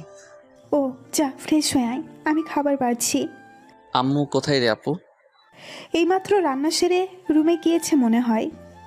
আচ্ছা আপু, তুই তাহলে খাবার বাড়তে থাক, আমি একটু আম্মুর কাছ থেকে আসছি। আচ্ছা ভাই, আসলে এই কয়েকটা দিন আম্মুকে আমি সময় দেইনি, ঠিক মতো ওনার সাথে কথা হয়নি। মনটা কেমন যেন করছিল, তাই আজ ওনার রুমে গেলাম। কিন্তু রুমে গিয়েই একটা বোকার পরিচয় দিলাম, যাতে মনে হয় উনি কিছুটা কষ্ট পেল। আসবো আম্মু? উনি কিছু না বলে আমার দিকে অবাক দৃষ্টিতে তাকিয়ে বলল, বাবা, তোর মায়ের ঘরে আসতে পারমিশন লাগবে তোর? না মানে আসলে আম্মু তোমার সাথে বেশি সময় কথাই হয় না, তাই আসলাম গল্প করতে। অফিস থেকে কখন এসেছিস? খাওয়া দাওয়া হয়েছে? এখনই আম্মু। আপু খাবার বাড়ছেন, খাবো একটু পরেই। চল আগে খাবি, তারপর গল্প করব। আম্মুর সাথে খাবার টেবিলে চলে গেলাম। সবাই মিলে খাওয়া দাওয়া সারলাম। খাওয়া শেষ হলে সবাই বসলাম গল্প করতে। গল্প করা শেষ হলে আমি আমার রুমে আসলাম। ফোনটা অন করতে দেখি অনু 25টি মেসেজ করেছে, শুধু সরি। অনুকে ফোন দিয়ে বেশ কিছুক্ষণ কথা বলে ঘুমিয়ে পড়লাম। সকালে ঘুম থেকে উঠে ওয়াশরুমে গিয়ে আমি ফ্রেশ হচ্ছি। আম্মু আমাকে ডাক দিয়ে বলল, দেখ তো আবির, বাইরে কে এসেছে, দরজা খুলে দে। আমি গিয়ে দরজাটি খুলতে আমার চোখ আকাশে উঠল। মাসুদ ভাইয়া ও তার বোন মিতু আজ প্রথমবারের মতো এসেছে আমাদের বাসায়। আমাকে কিছু না বলে মাসুদ ভাইয়া মাথা নিচু করে দাঁড়িয়ে থাকলো। আরে ভাইয়া, এভাবে দাঁড়িয়ে আছেন কেন? ভিতরে আসুন ভাইয়া। মাসুদ ভাইয়া আমার হাতে একটা মিষ্টির প্যাকেট ধরিয়ে দিল। ভাইয়া, এগুলোর কি দরকার? আসুন ভিতরে। মাসুদ ভাইয়ার সাথে সাথে মিতু পিছন পিছন বাসার ভিতরে ঢুকলো। মাসুদ ভাইয়া বাসায় ঢুকে এদিক ওদিক তাকাচ্ছে। ভাইয়া, এতিমদের বাসা কি দেখছেন? উনি হয়তো আমার কথায় কিছুটা অপমান বোধ করলো। আপু কোথায়? তুই এদিকে আয় তাড়াতাড়ি, দেখ কে এসেছে। ভাই একটু ব্যস্ত, আসছি একটু পর। আপু ওর রুম থেকে এই কথা বলল। মিতু সহ মাসুদ ভাইকে ডাইনিং রুমে আমরা বসতে দিলাম। আম্মু কোথায় তুমি? এদিকে আসো। আম্মু এসেই জানতে চাইলো, কে ওনারা বাবা? চিনছি না তো। আম্মুর না চিনবারই কথা, কেননা আম্মু তো জানে না মাসুদ ভাইয়া আপুর স্বামী কিনা। আরে আম্মু, উনি তোমার মেয়ের জামাই, আমার দুলাভাই। ও, তা বাবা কেমন আছো? মা, ভালো আছি। আপনারা কেমন আছেন? হ্যাঁ বাবা, ভালো আছি। উনি তোমার বোন বুঝি? মা, ও আমার ছোট বোন মিতু। আচ্ছা, তোমরা বসো। আম্মু মিষ্টির প্যাকেটটি ভিতরে নিয়ে গেল। ওই আপু কি করিস? বাইরে আয়, এসে দেখে তো যা কে এসেছে। আসছি রে ভাই, তোর ভাগ্নে কোলে টয়লেট করেছে, শাড়িটা পাল্টিয়ে আসছি। একটু পর আব্বু আসলেন। আব্বুকে দেখে মাসুদ ভাইয়া দাঁড়িয়ে সালাম দিলেন। আব্বুকে সালাম দেওয়া দেখে আমি কিছুটা অবাক হলাম, কেননা আম্মু আসলে উনি সালাম দেয়নি, আর না দেবারই কথা, উনি তো আম্মুকে চিনতেন না। তা কেমন আছো? ভালো আছি আব্বা, আপনি কেমন আছেন? এই আল্লাহ রেখেছে ভালোই। তা উনি বুঝে তোমার বোন? আব্বা, ও আমার ছোট বোন মিতু। ও, লাবণ্যের মুখে একদিন শুনেছিলাম তোমার নাকি বিয়ে হয়েছে। তা তোমার বরকে নিয়ে আসলে না যে? আমি এবার জিব্বাতে কামড় দিয়ে বলছি, গুড আব্বু, একেবারে বাস। আব্বুর কথা শুনে মিতুর উঁচু মুখটা নিচু হয়ে গেল। আরে লজ্জা পাওয়ার কি আছে? এরপর আবার আসলে তোমার বরকে নিয়ে আসবা, কেমন? আম্মু নাস্তা নিয়ে আসলেন। মাসুদ ভাইয়া ও মিতুকে নাস্তা এগিয়ে দিয়ে আমি একটু আপুর রুমের দিকে এগিয়ে গেলাম। কিরে আপু, কখন থেকে ডাকছি তোকে, চল বাহিরে, তোর জন্য সারপ্রাইজ আছে আজকে। ভাই তুই কি সারপ্রাইজ দিবি আমি তার সব জানি, জানালা দিয়ে আমি সব দেখেছি। কি বলিস আপু, তুই দেখেও বাইরে আসতেছিস না? না ভাই। কেন আপু, তুই কি মাসুদ ভাইয়া আসাতে খুশি হস নাই? আপু কিছু না বলে চুপ করে দাঁড়িয়ে থাকলো। তুই বাইরে যা ভাই, আমি একটু পর আসছি। আসলে মাসুদ ভাইয়া, আসলে আপু যতটা খুশি হবে বলে আমি মনে করেছিলাম তা নয়। আপুর চোখ মুখ আজ অন্য কোনো কথা বলছে। আমি আপুর রুম থেকে চলে আসলাম। অনু ফোন করলে আমি একটু আমার রুমের দিকে গেলাম। অনুর সাথে একটু কথা বলে ডাইনিং রুমের দিকে আসতেই দেখি মাসুদ ভাইয়া আব্বুর হাত ধরে বসে আছে। আরে বাবা, এগুলো কি করছো? ছাড়ো ছাড়ো, আমরা তো রাজি। তুমি লাবণ্য মাকে গিয়ে বলো, ও যেতে চাইলে আমরা না করব না, আমরা সবাই রাজি। আব্বু আমাকে ইশারা করে আপুকে ডাকতে বলল। আমি আবার আপুকে ডাক দিলাম, আপু আসলো না। আপু কেন আসছে না আমার আর বুঝতে বাকি রইল না। আমার মনে হচ্ছে আপু মাসুদ ভাইয়ার বাসায় যাবে না, আর এই জন্যই আপুকে বারবার ডাকা সত্ত্বেও আপু বাইরে আসছে না। আচ্ছা আব্বা, আমি দেখছি বলে মাসুদ ভাইয়া আপুর রুমে গেল। আমরা সব ডাইনিং রুমে দাঁড়িয়ে থাকলাম। একটু পর আপুর রুম থেকে পরপর ঠাস ঠাস করে শব্দ আসলো। মনে হলো আপু বা মাসুদ ভাই কে যেন কাউকে চর মেরেছে। আমারই বাড়িতে এসে আমারই বোনকে আজকে যদি মাসুদ ভাইয়া গায়ে হাত দেয় তাহলে একদম ঠিক হবে না। আজকে উনার কিছু না বলি, আব্বু আমাকে আটকাতে চাইলেও আমি দৌড়ে আপুর রুমে গেলাম। গিয়ে দেখি যা ভেবেছি তার উল্টো। মাসুদ ভাইয়া গালে হাত দিয়ে দাঁড়িয়ে আছেন, তার মানে চরটা আপুই মেরেছে বুঝলাম। তো আমি আর কিছু না বলে চুপ করে দাঁড়িয়ে রইলাম। তুমি বেরিয়ে যাও এই বাড়ি থেকে, তোমার মুখ আমি দেখতে চাই না। মাসুদ ভাইয়া আপুকে কিছু না বলে আমার দিকে চাইলো। আপু এগুলো কি বলছিস? আর তুই ভাইয়াকে চর? ভাই তুই এখানে আশা করি কথা বলবি না। যার যা প্রাপ্য আমি সেটাই তাকে বুঝিয়ে দিয়েছি। ওনাকে বল এক্ষুনি চলে যেতে। আব্বু আম্মু আপুকে বোঝাতে চাইলেও আপু কারো কথা শুনলো না। আজকে আপুকে দেখে আমি কিছুটা ভয় পেয়ে গেলাম, কেননা ওর এমন রাগ আমি কোনো দিনও দেখি নাই। সবার শেষে মিতু আসলো। ভাবি, ভাইয়ার কোনো দোষ নেই, সব দোষ আমার। ভাবি তুমি ভাইয়াকে সাজা দিও না, আমাকে দাও, আমার পাপের সাজা আমাকে দাও প্লিজ। আবির আমি তোকে কি বলেছি, বললাম না ওনাদের চলে যেতে বল, নয়তো ওই দিনের মতো আমিও আজ বলতে বাধ্য হব যে না গেলে ঘাড়ে ধাক্কা মেরে বাহির করে দিব। এবার মাসুদ ভাইয়া ও মিতু আর অপেক্ষা না করে চোখে জল মুছতে মুছতে বাড়ি থেকে বেরিয়ে গেলেন। আব্বু ও আম্মু ওদের পিছু পিছু গেল। আপু এটা তুই কি করলি আপু? ওনাদের এইভাবে অপমান না করলেও পারতি আপু। কেন ভাই, ওই দিনের কথা কি তুই ভুলে গিয়েছিস? ওই দিন তোকে আমাকে কত অপমান করেছিলেন উনি, মনে নেই তোর? ওনার পা অব্দি ধরেছিলাম, তার বিনিময়ে কি পেয়েছিলাম ভাই? কপালে লাথি ছুটেছিল, ভুলে গেছিস সব ভাই? তুই ভুলে গেলেও আমি ভুলি নাই রে ভাই। না আপু, আমি কিছুই বলি নাই, তবে ওনারা তো সব পাপের সাজা পেয়েছেন। মিতু তো কম কষ্ট পায়নি। তোর উচিত ছিল ওনার বাসায় না গেলেও ওনাকে ভালোভাবে বলা। এরপর কি উনি আর আমাদের বাসায় আসবেন? আমার তো মনে হয় না আপু উনি আর আসবেন। আসবে না মানে?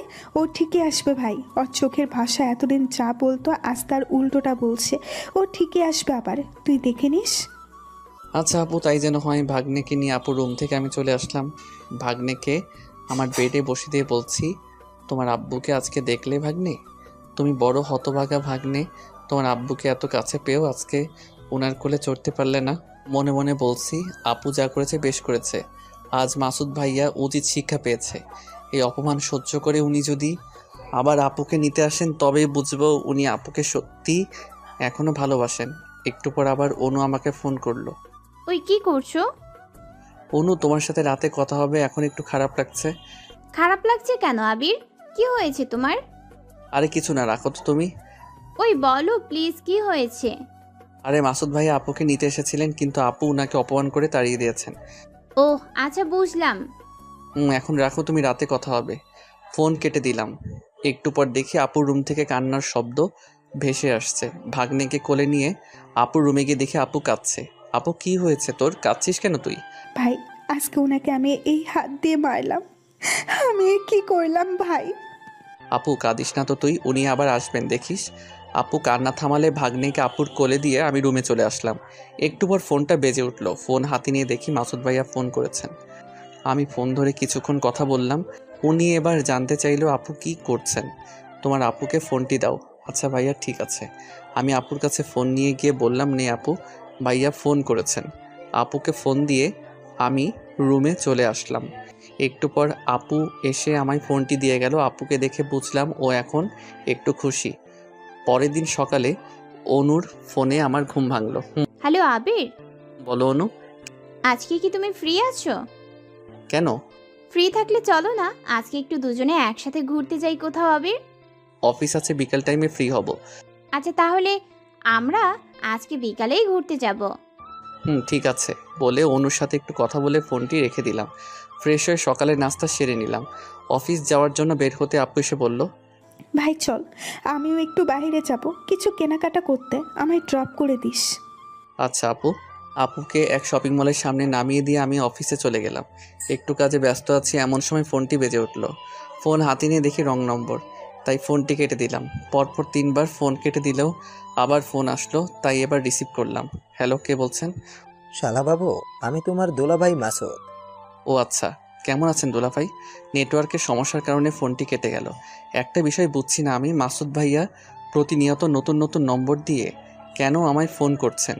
এমন না তো বিষয়টা যে উনি এক নম্বর থেকে ফোন দিলে বারবার আমি তা রিসিভ করব না। উনি আবার ফোন করলে আমি ফোনটি ধরলাম। একটু কথা বলতেই উনি বললেন, আবির, তোমার আপুকে বলো না আমার সাথে একটু কথা বলতে। আমি ওর সাথে শপিং মলেই আছি। তোমার আপু আমাকে পাত্তাই দিচ্ছে না।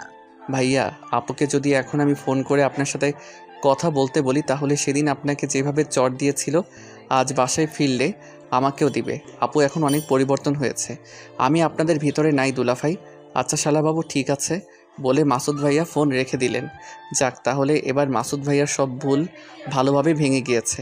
নয়তো এইভাবে চর ও অপমানিত হয়েও কি আবার আপুর পিছনে লাগে নাকি? দেখি আপুকে একটু ফোন দিয়ে আপু কি করছে। হ্যালো আপু, ভাই বল। এখন কোথায় আপু? এই তো ভাই শপিং করছি, শপিং প্রায় শেষের দিকে। ভাই একটু লাইনে থাক।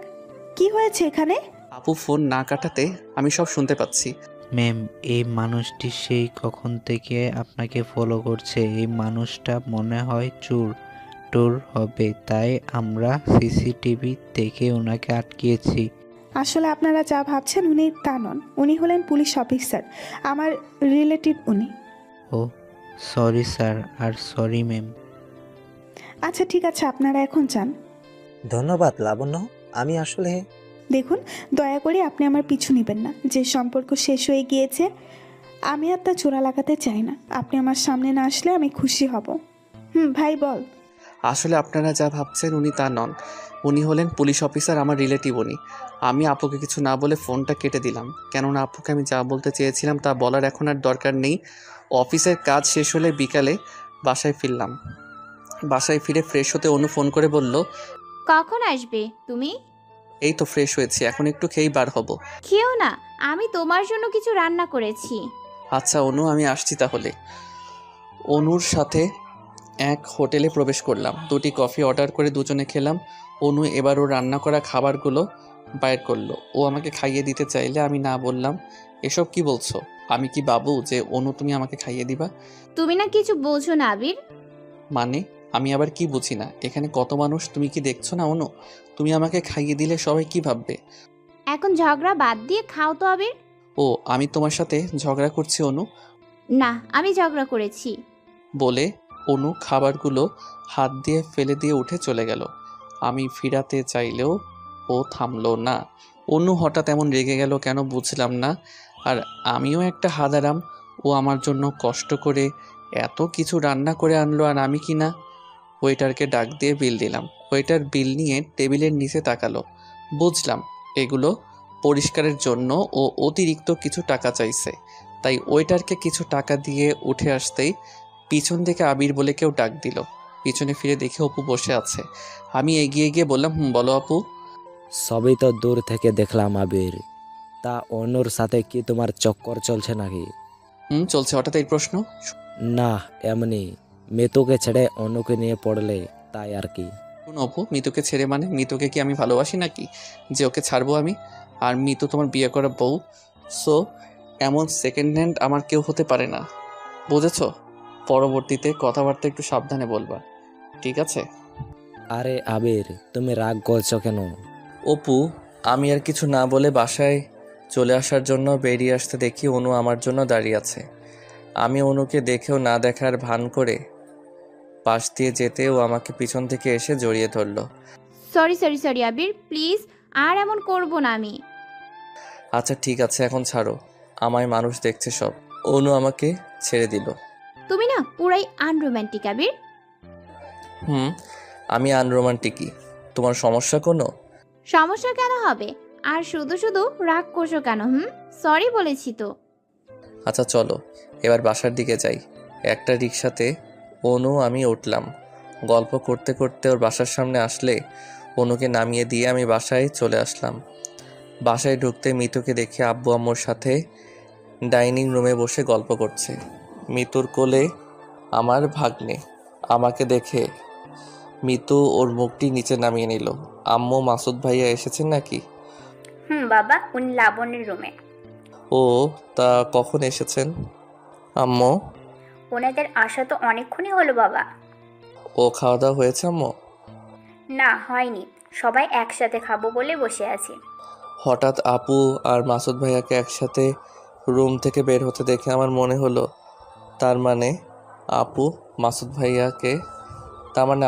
ভাইয়াকে মেনে নিয়েছেন। আমি রুমে ফ্রেশ হতে চলে গেলাম। ফ্রেশ হয়ে এসে দেখি সবাই খাবার টেবিলে বসে আছে। আমিও গিয়ে সবার সাথে খেতে বসলাম। খেয়াল করে দেখি আপু আর মাসুদ ভাইয়া খাওয়া বাদ দিয়ে চোখের ভাষায় কথা বলছে। কি দুলা ভাই, খাবার ঠান্ডা হয়ে যাচ্ছে তো খেয়ে নিন। আমার কথা শুনে মাসুদ ভাইয়া একটু লজ্জা পেয়ে গিয়ে বললেন, ও হ্যাঁ শালাবাবু। সবার খাওয়া শেষ হয়ে গেল। আমি ভাগ্নেকে নিয়ে মজা করছি, এমন সময় আপু এসে বলল, ভাই, উনি তো আমায় নিতে এসেছেন, আমি যাব কি? আপু অবশ্যই যাবি তুই, কেননা মাসুদ ভাইয়া এখন ওনার সব ভুল বুঝতে পেরেছেন। আচ্ছা ভাই, আমি তাহলে রেডি হই। আপু যা, তুই রেডি হ। আপু রেডি হয়ে গেল। মাসুদ ভাইয়া ও আপু গাড়িতে বসে আছে। মিতুর আসতে দেরি হচ্ছে দেখে আপু আমাকে বলল, একটা ভাই, মিতু কোথায়? আচ্ছা আপু। আমি বাড়ির ভিতরে এসে দেখি মিতু আমার রুমে। আমি দরজায় দাঁড়িয়ে মিতুকে বললাম, মিতু তোমার জন্য সবাই অপেক্ষা করছে, বাইরে চলো। মিতু আমার কথা শুনে আমার দিকে ঘুরে তাকালো। সরি আবির, আমাকে তুমি ক্ষমা করে দাও, আমি অনেক পাপ করেছি তোমার সাথে। আরে কিসের পাপ, আমি তোমাকে ক্ষমা করে দিয়েছি তো। এখন চলো। ভাইয়া ও আপু গাড়িতে বসে আছে। মিতু আমার পাশ দিয়ে বেরিয়ে গিয়ে আবার হঠাৎ থেমে গেল। পিছন ফিরে এসে আমাকে জড়িয়ে ধরলো। আরে আরে মিতু, এসব কি করছো? মিতু ছাড়ো বলছি আমায়। আবির, আমি বাসায় যেতে চাই না, প্লিজ তোমার বুকে আমায় একটু জায়গা দাও।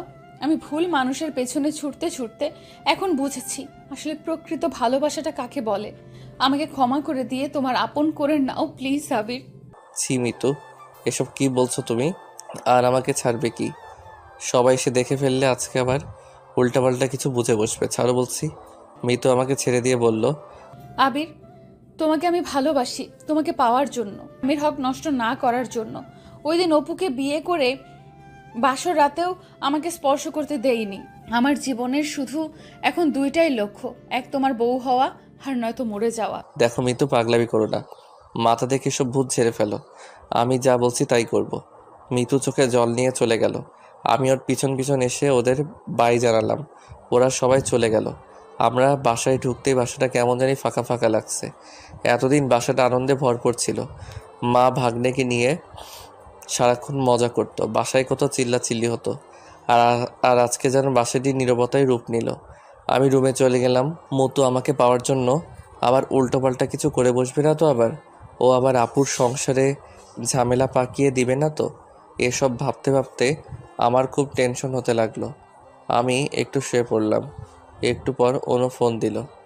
একটু কথা না বলে আমি অনুকে ফোনটি কেটে দিতে বললাম। অনু ফোন কাটলে আমি ভাবছি মৃত্যুর বিষয়টা অনুকে কি বলবো আমি নাকি বলবো না বুঝছি না। একবার ভাবলাম মৃত্যুর বিষয়টা অনুকে না বলে ভাইয়াকে বলে দেখি, কিন্তু আবার ভাবলাম আজকে সবেমাত্র আপুকে মাসুদ ভাই ওনার বাসায় নিয়ে গিয়েছেন, এখনই আবার এসব কথা বলা কি ঠিক হবে? না থাক, মাসুদ ভাইয়াকে বলা যাবে না। কি করব কিছুই বুঝছি না। এমন সময় অনু আবার ফোন করলো। অনু বলো। আচ্ছা আবির, তোমার কি কিছু হয়েছে? কই, কিছু হবে না তো অনু। আবির প্লিজ বলো আমায়। আরে কি হবে, কিছুই না। মাসুদ ভাই এসেছিলেন, আপুকে নিয়ে গেলেন। তার মানে আপুকে মাসুদ ভাইয়া মেনে নিয়েছে আবির? এত খুশির খবর আবির, মন খারাপ মনে হচ্ছে কেন তাহলে তোমার? আপু চলে গেল।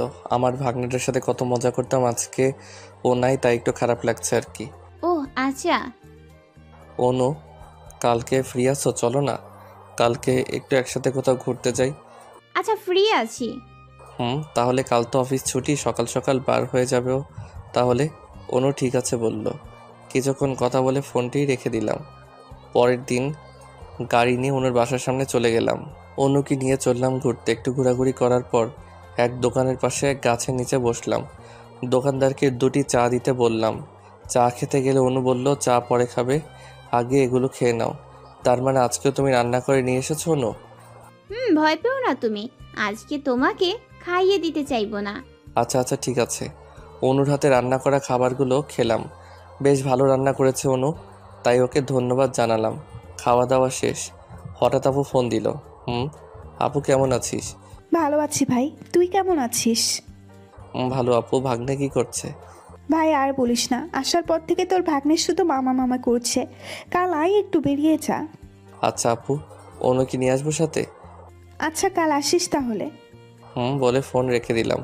অনু চলো এখন বাড়ির দিকে যাওয়া যাক, আর কালকে চলো আপুর বাসায় ঘুরে আসি। আচ্ছা। অনুকে নিয়ে গাড়িতে আসছি আর ভাবছি না মৃত্যুর বিষয়টা অনুকে বলেই দিই তাহলে। মৃত্যুর বিষয়ে অনুকে সব খুলে বললাম। মিতু যে আমার বান্ধবী আমার ভাবতেই অবাক লাগে, আমি ওর বান্ধবী ছিলাম। দেখো অনু, আজকে সব সমস্যা ও ভুলের সমাধান হয়েছে, কিন্তু মৃত্যুর জন্য মনে হয় আবার নতুন করে সমস্যার সৃষ্টি হবে। না আবির, কিছু হবে না। মিতুকে অপুর সাথে মিলিয়ে দিলেই তো কিছু হবে না, সব সমস্যার সমাধান। তুমি ঠিক বলেছ, কিন্তু একবার ভেবে দেখেছো কি আমার এক হাতে আপুর পুনরায় ফিরে পাওয়া সুখের সংসার, আর অন্য হাতে মৃত্যুর ভালোবাসা নামের পাগলামি। একটু এদিক সেদিক হলেই তো আবার আপুর সংসারটা ভেঙে যাবে অনু। তুমি শুধু শুধু টেনশন করছো, এমন কিছুই হবে না আবির। না হলে ভালো হবে অনু। অনুর বাসার সামনে পৌঁছে অনুকে নামিয়ে দিলাম। বাসায় এসে রুমে বসে আছি, হঠাৎ আব্বু আমার রুমে আসলো। আব্বু কিছু বলবা? না মানে তোর আপু তো চলে গেল, এবার তুই বাসায় একজনকে নিয়ে আয়, বাসাটা খালি খালি লাগছে বড়। আব্বু কাকে আনবো বুঝলাম না। তোর মা বলেছিল তুই বিয়ে কর, আর তুই নাকি অনুকে পছন্দ করিস, আমরা কি ওর পরিবারের সাথে কথা বলবো? আব্বুর কথা শুনে আমি কিছুটা লজ্জা পেয়ে গিয়ে মাথা নাড়িয়ে হ্যাঁ সূচক উত্তর দিলাম। তাহলে বাবা আমরা কালকেই যাই অনুর বাসায়, বিয়ের প্রস্তাব নিয়ে কি বলিস? আব্বু কালকে নয়, তোমরা বরং 1 সপ্তাহ পরে যাও। আচ্ছা তুই যা বলবি তাই হবে। পরের দিন অফিসে গেলাম। যাওয়ার সময় অনুকে ফোন করে বললাম দুপুর টাইমে আমি অফিস থেকে ডিরেক্ট তোমার বাসার সামনে যাব, ওখান হতে আমরা আপুর বাসায় রওনা দিব, তাই তুমি দুপুরের দিকে রেডি থেকো। আচ্ছা ঠিক আছে। দুপুরের দিকে অফিস হতে রওনা দিলাম। এক চায়ের দোকানের সামনে গিয়ে গাড়ি থামিয়ে চা খাচ্ছি, এমন সময় অপু কোথা থেকে যেন হাজির। অপু কেমন আছো? আছি কোনো রকম, তুমি? ভালো আছি অপু। তা আজকাল একাই থাকো নাকি তোমার বন্ধুরা সব কোথায়? বাদ দেও ওদের কথা, সবাই বিয়ে করে সংসারমুখী হয়ে গিয়েছে। আমি কপাল পুড়া, সব সময় এখন একাই ঘুরি। মামা আর 1 কাপ চা দেন। চলো অপু ভিতরে গিয়ে বসি, বলে অপুর সাথে দোকানের ভিতরে গিয়ে বসলাম। আচ্ছা অপু, মনে কিছু না করলে একটা কথা জিজ্ঞেস করি তোমাকে? আরে কি মনে করব, বলো তুমি কি বলতে চাও। আচ্ছা তুমি কি মিতুকে সত্যি ভালোবাসো অপু? আসলে এক সময় আমি মিতুর দেহ ও সহায় সম্পত্তিকে ভালোবাসতাম, কিন্তু যেদিন ওকে আমি বিয়ে করেছিলাম ওই দিন সত্যি আমি ওকে নিজের বউ করে নিতে চেয়েছিলাম লোভ লালসা ছেড়ে নতুন করে জীবনটা শুরু করতে। কিন্তু বাসর রাতে কি থেকে কি হয়ে গেল ওইসব। অপুর চোখে দুফোঁটা জল থেকে বুঝলাম আগের অপু আর এখনকার অপু এক নয়। ও অনেক পরিবর্তন হয়ে গিয়েছে। তার মানে অপু, তুমি মিতুকে এখন মিস করো আর ভালোবাসো, তাই না অপু? অপু মাথা নাড়িয়ে বলল, কিন্তু তাতে আর কি লাভ? মিতুকে আমি হারিয়ে ফেলেছি। অনেকবার ওর সাথে যোগাযোগ করতে চেয়েছি, কিন্তু মিতু করেনি। ও শুধু আমায় এখন ঘৃণা করে। দেখো অপু, মনে বিশ্বাস রাখো। তুমি যদি মিতুকে সত্যি এখন ভালোবাসো তাহলে তুমি মিতুকে অবশ্যই ফিরে পাবা। কিন্তু কিভাবে পাবো আবির? সেটা সময় বলে দিবে। আমার ফোনটা হঠাৎ বেজে উঠল। ফোন হাতে নিয়ে দেখে অনু ফোন করেছে। 1 মিনিট অপু। অনু বলো। এই কখন যাবা আবির? আমি সেই কখন থেকে বার হয়ে বসে আছি। আচ্ছা আমি আসছি, একটু অপেক্ষা করো। ফোন কেটে দিয়ে দোকানের ভিতরে গেলাম। আচ্ছা অপু, আজ চলি তাহলে, অন্য একদিন আবার কথা হবে। আমি চায়ের বিল দিতে গেলে অপু আমাকে বিল না দিতে দিয়ে ও বিল পে করে দিল। আমি গাড়ি নিয়ে এসে মিতুর বাসার সামনে গাড়ি থামিয়ে অনুকে ফোন দিলাম। আসছি, একটু দাঁড়াও। 2 মিনিট পর অনু বাসা থেকে বের হয়ে আসলো। ও বার হতেই আমি হাঁ করে তাকিয়ে রইলাম। বাহ, বেশ ভালো লাগে তো অনুকে শাড়িতে। শাড়ি পরে অনু দেখি পিঁপড়ার মতো আস্তে আস্তে হেঁটে আসছে। ওর হাঁটা দেখে আমি হা হা করে হেসে দিলাম। আমার হাসি দেখে অনু গাড়ির কাছে এসে জানালা দিয়ে বলল, এই শোনো, একদম হাসবে না বলে দিলাম। প্রথমবার শাড়ি পরেছি। আচ্ছা ওঠো। অনু শাড়িতে তোমাকে বেশ সুন্দর লাগছে। তাই নাকি? ধন্যবাদ মিস্টার। মনে হচ্ছে কি জানো অনু, মনে হচ্ছে তুমি বিয়ে করা কার যেন বউ। আর বউ মানে? তোমার বউ আমি, তোমার ফিউচার বউ আমি। অনু আসার সময় এক দোকানে অপুর সাথে দেখা হয়েছিল। ও আচ্ছা। অনু, অপু তো অনেক পরিবর্তন হয়ে গিয়েছে। অপু এখন মন থেকে মিতুকে ভালোবাসে। ও তাহলে তো ভালোই হবে। মিতুর সাথে অপুকে আমরা মিল করে দিব। কিন্তু মিতুকে রাজি করাতে পারবো কি আমরা অনু? অবশ্যই পারবো আবির। আচ্ছা। আবির শোনো না, একটা কথা। বলো অনু। আবির, তুমি আমাকে কবে তোমার বউ করে নিবা? খুব শীঘ্রই তোমাকে বউ করে নিব আমি। আব্বু আজকে সকালে তোমার আমার বিয়ের বিষয়ে কথা বলছিল। আগামী সপ্তাহে আমার পরিবার বিয়ের প্রস্তাব নিয়ে তোমাদের বাসায় যাবে। কি বলো আবির, সত্যি? সত্যি। বাবু।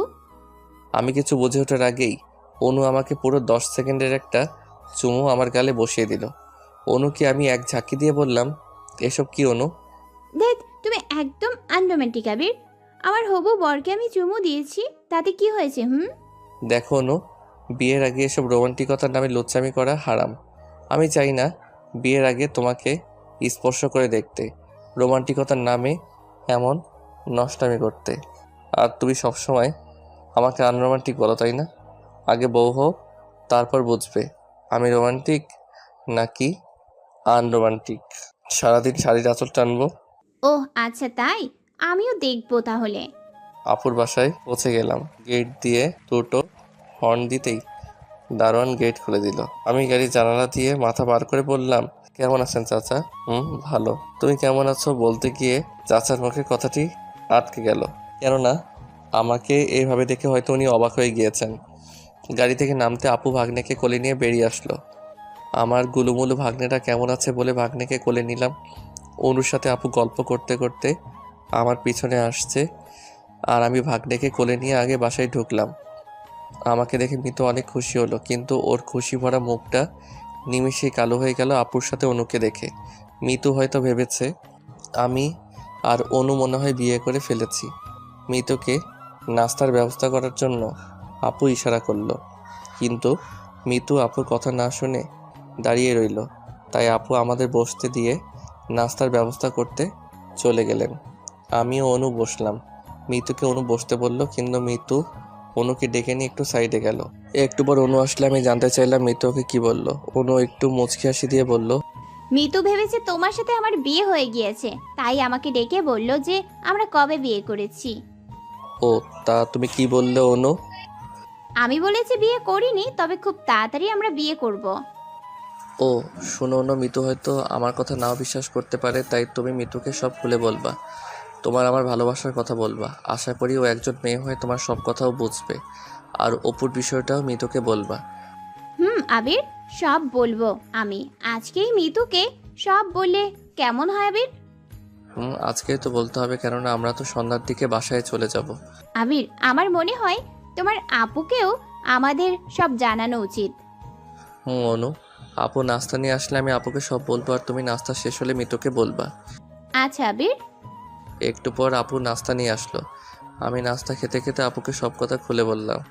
আপু সব কথা শুনে আপু বলল, ভাই মিতুর সব মেনে নিলেও তো দুলাভাইকে আবার অপুকে মেনে নেবেন অপু আর মিতুর সম্পর্কটাকে আবার? আপু আমি কিছু জানি না, দুলাভাইকে কিভাবে রাজি করাবি সেটা তোর দায়িত্ব। আচ্ছা ভাই, তো দুলাভাই বাসায় ফিরলে আমি সব কথা খুলে বলবো। নাস্তা খাওয়া শেষ হয়ে গেলে আপু একটু গল্প করে রান্না করতে চলে গেল। আমি ভাগ্নেকে কোলে নিয়ে অনুকে বললাম, অনু এখন যাও, মিতুর রুমে গিয়ে সব কথা ওকে বলো। আমার কথা মতো অনু মিতুর রুমে চলে গেল। আমি বসে বসে ভাবতে লাগলাম, একবার যদি মিতু রাজি হয়ে যেত তাহলে অনেক খুশি হতাম। প্রায় 1 ঘন্টা পর অনু মিতুর রুম থেকে বের হলো। মিতু কি বললো অনু? ও কি রাজি হয়েছে অনু? আবির, মিতু তোমাকে ওর রুমে ডাকলো। ও আচ্ছা। ভাগ্নেকে অনুর কাছে দিয়ে আমি মিতুর রুমে গেলাম। করে গলা ঝাড়া দিতে মিতু আমার দিকে তাকালো। মিতু, আমাকে ডেকেছো তুমি? দেখেছি আবির। দেখো আবির, একবার আমার ভাইয়ার সংসার ভেঙে আমি যে পাপ করেছি তার সাজা আমি ঠিকই পেয়েছি।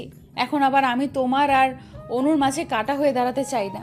তোমাকে ভালোবেসে হয়তো আমি তোমাকে নিজের করে পেলাম না, তবে তুমি তোমার ভালোবাসার মানুষটাকে নিয়ে সুখে থাকো, আমি এটাই চাই। ও ধন্যবাদ মিতু। কিন্তু আবির, যে মানুষটা আমাকে একটুও ভালোবাসে না তার সাথে আমি কিভাবে সংসার করব বলতে পারো তুমি? আগের অপু আর এখনকার অপু এক নয় মিতু। অপু এখন অনেক পরিবর্তন হয়ে গিয়েছে। অপু সত্যি তোমাকে এখন মন থেকে চাই। বিশ্বাস না করলে তুমি একবার অপুর সাথে যোগাযোগ করে দেখো। আচ্ছা ঠিক আছে, আমি অপুর সাথে কথা বলে দেখবো তাহলে। ধন্যবাদ মিতু। এখন তাহলে চলো বাইরে যাওয়া যাক, 3 জন একটু গল্প করি। আচ্ছা চলো। আমরা গল্প করছি কিন্তু আমার মনে একটা আশঙ্কা রয়েছে। মাসুদ ভাই আবার যদি অপুকে মেনে না নেন তাহলে কি হবে? একটু পর আপু এসে বলল রান্না শেষ, খাবে চলো সবাই। খাওয়া দাওয়া শেষ করলাম। আপু অনেকবার থাকার জন্য বললেও আমি আর অনু না থেকে চলে আসলাম। আসার সময় আপুকে মাসুদ ভাইয়ার কাছে সব কথাগুলো বলার জন্য আবার মনে করিয়ে দিলাম। অনুকে ওর বাসায় নামিয়ে দিয়ে আমি বাসায় চলে আসলাম। আজ সারা রাত আমার ঠিকমতো ঘুম আসলো না, শুধু একটাই টেনশন, মাসুদ ভাইয়া মানবেন তো? সকালের দিকে মাসুদ ভাইয়া ফোন দিলেন। ভাইয়া কেমন আছেন? ভালো। তা আবির, তোমার আপু বলল অপু নাকি এখন ভালো হয়ে গিয়েছে, মিতুকে নাকি আবারও বউ করে নিতে চায়।